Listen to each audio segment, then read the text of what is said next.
हर हर महादेव, जय भोलेनाथ। प्रिय दोस्तों, आप सभी को नागपंचमी व्रत की बहुत बहुत शुभकामनाएं।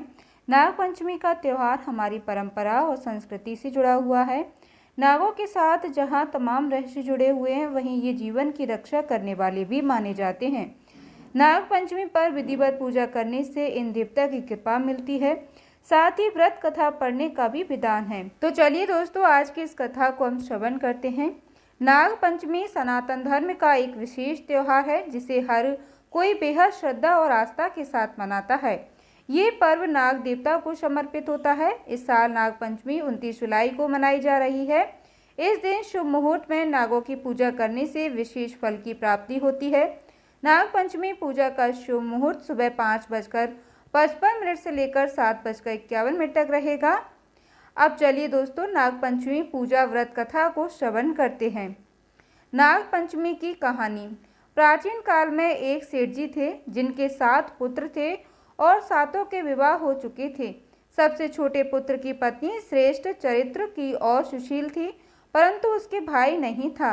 एक दिन उस घर की बड़ी बहू ने घर लीपने के लिए पीली मिट्टी लाने के लिए सभी बहुओं को साथ चलने को कहा, तो सभी एक साथ डलिया और खुरपी लेकर मिट्टी खोदने के लिए निकल पड़ी। जब बहुएं मिट्टी खोद रही थीं, तभी वहां एक सर्प निकला, जिसे बड़ी बहू खुरपी से मारने लगी। यह देखकर छोटी बहू ने उसे रोका और कहा, इसे मत मारो, यह बेचारा निरपराध है। यह सुनकर बड़ी बहू ने उसे नहीं मारा। तब वो सांप एक ओर जा बैठा। तब छोटी बहू ने उससे कहा, मैं अभी लौट कर आती हूँ, तुम यहाँ से जाना मत। इतना कहकर वह सबके साथ मिट्टी लेकर घर चली गई और काम काज में फंसकर सर्प सो जो वादा किया था उसे भूल गई। उसे दूसरे दिन वह बात याद आई, तो वो सबको साथ लेकर वहाँ पहुँची। सर्प अभी भी उसी स्थान पर बैठा था, जिसे देखकर छोटी बहू बोली, सर्प भैया नमस्कार। सर्प ने कहा, तू भैया कह चुकी है, इसलिए तुझे छोड़ देता हूँ, नहीं तो झूठी बात कहने के कारण मैं तुझे अब तक डस लेता। वह बोली, भैया मुझसे भूल हो गई, उसकी क्षमा मांगती हूँ।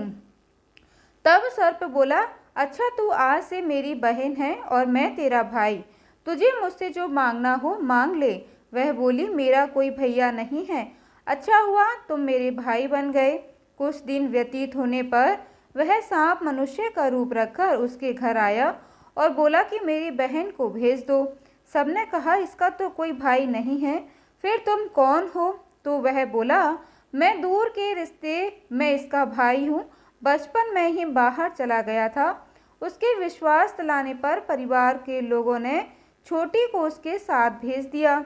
उसने मार्ग में बताया कि मैं वही सर्प हूँ, इसलिए तू डरना मत और जहाँ चलने में कठिनाई हो वहाँ मेरी पूँछ पकड़ लेना। छोटी बहू ने वैसा ही किया और इस प्रकार वह उसके घर पहुँच गई। सर्प के घर के धन ऐश्वर्य को देखकर वह चकित हो गई। इस तरह से वो उसके घर में रहने लगी। एक दिन सर्प की माता ने उससे कहा, मैं एक काम से बाहर जा रही हूँ, तू अपने भाई को ठंडा दूध पिला देना। उसे इस बात का ध्यान नहीं रहा और उसने सांप को गर्म दूध पिला दिया, जिससे उसका मुख जल गया। यह देखकर सर्प की माता को गुस्सा आ गया, परंतु सर्प के समझाने पर वह चुप हो गई। तब सर्प ने कहा कि बहन को अब उसके घर भेजना चाहिए। तब सर्प और उसके पिता ने उसे बहुत सा सोना, चांदी, जवाहरात, वस्त्र, आभूषण आदि देकर घर पहुंचा दिया। इतना ढेर सारा धन देखकर बड़ी बहू उससे जलने लगी और कहने लगी कि तेरा भाई तो बड़ा धनवान है, तुझे तो उसने और भी धन लाना चाहिए।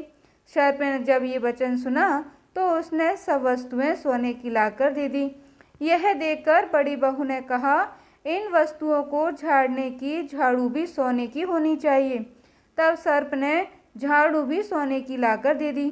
सर्प ने छोटी बहू को हीरा मणियों का एक अद्भुत हार दिया, जिसकी प्रशंसा उस राज्य की रानी ने भी सुनी और वो राजा से बोली कि सेठ की छोटी बहू को हार मुझसे चाहिए। राजा ने मंत्री को हुक्म दिया कि उससे वह हार तुरंत ही ले आओ। मंत्री ने सेठ जी से जाकर कहा कि महारानी जी छोटी बहू का हार पहनेंगी, वह हमें दे दो।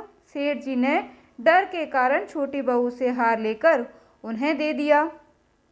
छोटी बहू को यह बात बहुत बुरी लगी। उसने अपने सांप भाई को याद किया और उससे प्रार्थना की, भैया रानी ने हार छीन लिया है, तुम कुछ ऐसा करो कि जैसे ही रानी वो हार पहने वह सर्प बन जाए और जब वह मुझे लौटा दे तब वो हार हीरों और मणियों का हो जाए। सर्प ने ठीक वैसा ही किया।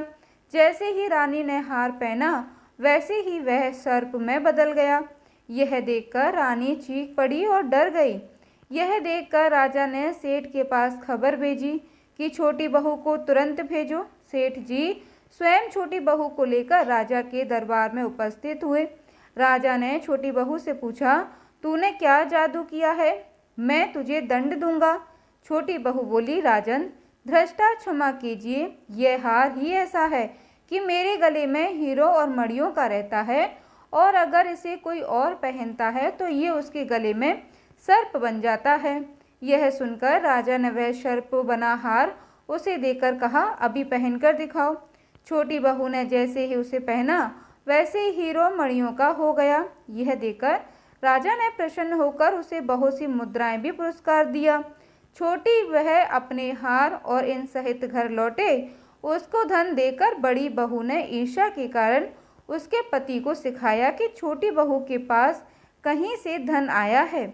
यह सुनकर उसके पति ने अपनी पत्नी को बुलाया और कहा कि ठीक ठीक बता, ये धन कहाँ से आया है।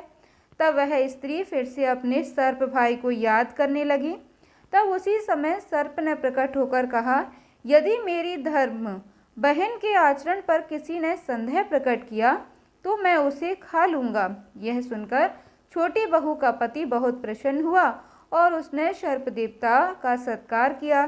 कहते हैं उसी दिन से नागपंचमी का त्यौहार मनाया जाता है और स्त्रियां सांप को भाई मानकर उसकी पूजा करने लगीं। नागपंचमी की पौराणिक कथा के अनुसार पांडवों के अर्जुन के पौत्र और राजा परीक्षित के पुत्र जन्मेजय ने नागों से बदला लेने और उनके वंश के विनाश के लिए एक यज्ञ किया। वह नागों से अपने पिता राजा परीक्षित की मृत्यु तक्षक नामक सांप के काटने की वजह होने का बदला लेना चाहता था। उनके इस यज्ञ को ऋषि जरत्कारु के पुत्र आस्तिक मुनि ने रोका था और नागों की रक्षा की थी। यह तिथि सावन की पंचमी मानी जाती है। सांपों को शीतलता देने के लिए उन्होंने उनके शरीर पर दूध की धार डाली थी। तब नागों ने आस्तिक मुनि से कहा कि पंचमी को जो भी उनकी पूजा करेगा उसे कभी भी नागदंश का भय नहीं रहेगा। तभी से दोस्तों श्रावण मास की शुक्ल पक्ष की पंचम तिथि को नाग पंचमी मनाई जाती है। अब आप जानेंगे दोस्तों कि नाग पंचमी की पूजा किस प्रकार करनी चाहिए, नाग पंचमी की पूजा कैसे करें। नाग पंचमी पर भगवान शिव के प्रिय नाग देवता की पूजा होती है। इसके लिए घर के दरवाजे के दोनों तरफ नाग की 8 आकृतियां बनाएं और हल्दी, रोली, चावल, घी, दूध, फल आदि से नाग देवता की पूजा करें। नाग पंचमी का भोग एक दिन पहले तैयार किया जाता है। मंदिरों या शिवालयों में इस दिन तांबे के नाग की पूजा होती है। पूजन में नाग पंचमी व्रत कथा के पर नाग देव को प्रसन्न करने के लिए आरती की जाती है। मान्यता है कि नाग देवता की पूजा के साथ भगवान शिव का पूजन भी होना चाहिए। साथ ही इस दिन रुद्राभिषेक कराना भी शुभ फल देता है। हर हर महादेव, जय भोलेनाथ। धन्यवाद दोस्तों, जय माता दी।